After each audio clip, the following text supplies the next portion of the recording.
Hare Krishna. Today our satsang, Bhagavad-Gita, 5th chapter, 20 and 21st shloka. Lord Sri Krishna is saying the perfection of a transcendence person with a equilibrium of mind. So Krishna says a person who neither rejoices upon achieving something pleasant nor laments upon obtaining something unpleasant, who is self-intelligent, who is unbewildered, and who knows the signs of God, is already situated in transcendence. Such a liberated person is not attracted to material sense pleasures, but is always in trance, enjoying the pleasure within. In this way, the self-realized persons enjoy unlimited happiness, for he concentrates on the Supreme. So, it is a universal phenomena that everybody wants to be happy. And happiness is required uninterruptedly. Means it should not be interrupted by any obstacles. And we all, the souls, are trying to be happy with various means and methods. First, we want to be happy by sensual pleasures. Sensual pleasures gives instant happiness to us, especially the praise, the physical attachments, and hearing, seeing this, but these happinesses are not significant. They are insignificant. So, beyond senses, beyond mind, beyond intelligence, also there is a happiness. That happiness is the happiness of the soul. Soul by its nature is blissful, and we are the souls. We are not the material body, mind, senses and intelligence. So when we get ourselves in factual position, eradicating all these things, then we at once become blissful. So such a man whose enjoyment is within, Krishna is saying within. Because sensual engagement is without, outside. You have to depend on all objects of outside. And for that reason, you have to pay the value. If you want to enjoy anything here, it will not come to you freely. And for payment you have to do karma. Karma results will bring the money, then money can satisfy your desires. That is the equation. But dear friends, this is not the happiness the soul perceives. Sensual objects, sensual happiness is insignificant to the requirement of the soul, because soul is superior in quality, in tattva element also.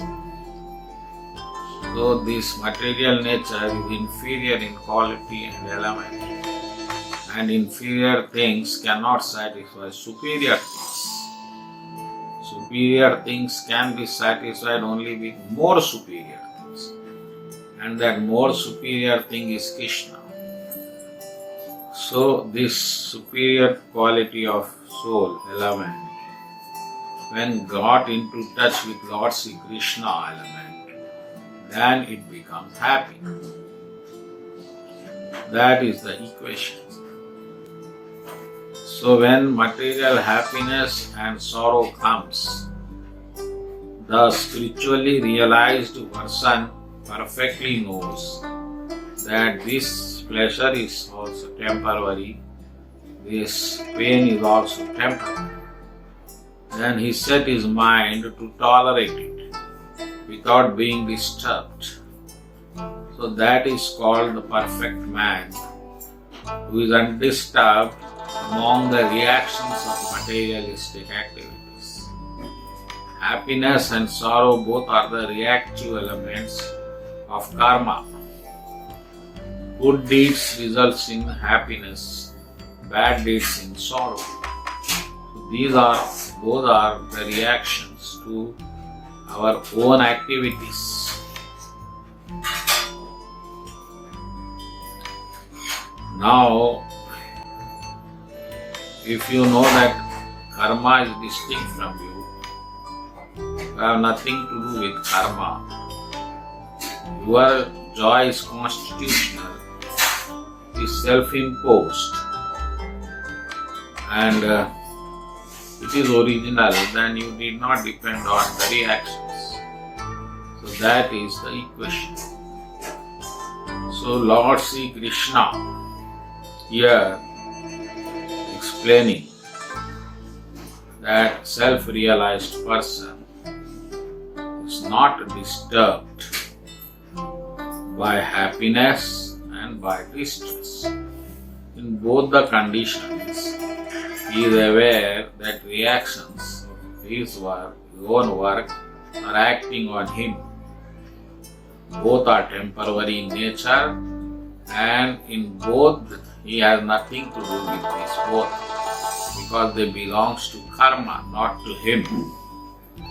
So realizing himself to be a soul, beyond material mind, senses and intelligence and karma also, he transcends these things beyond and he becomes peaceful. If you are reactive, then when happiness comes, you will be elated. And when sorrow comes, you will be in depression. So both things will disturb your equilibrium of mind, your normal behavior. Because by nature you are blissful, joyful, happy. But when these things comes, you will be either very happy or very sorrowful. And both positions are not recommended for the soul, because soul is neither happy nor sorrowful.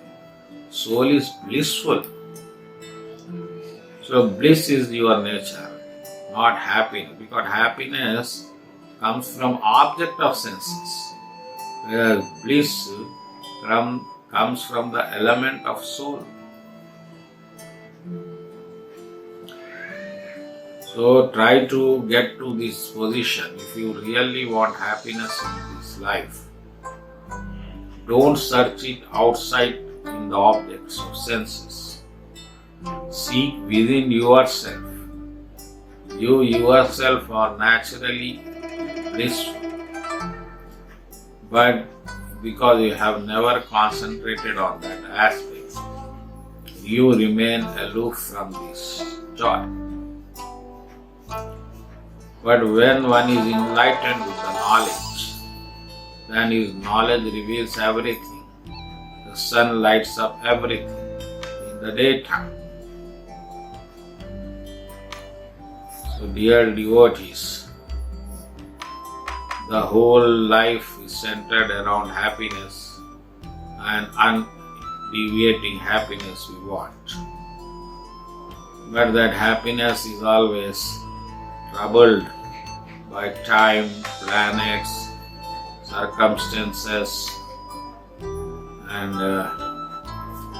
so many of our faults, so many. But these things will not react on self-realized souls, because they come to the point that they are not these material bodies, minds, these senses, this karma, nothing nonsense.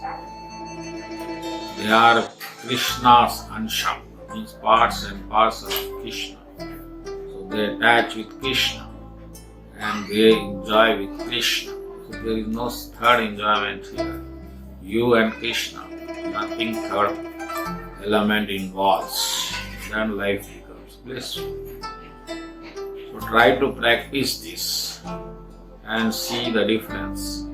Then only you can understand. Thank you and Hare Krishna.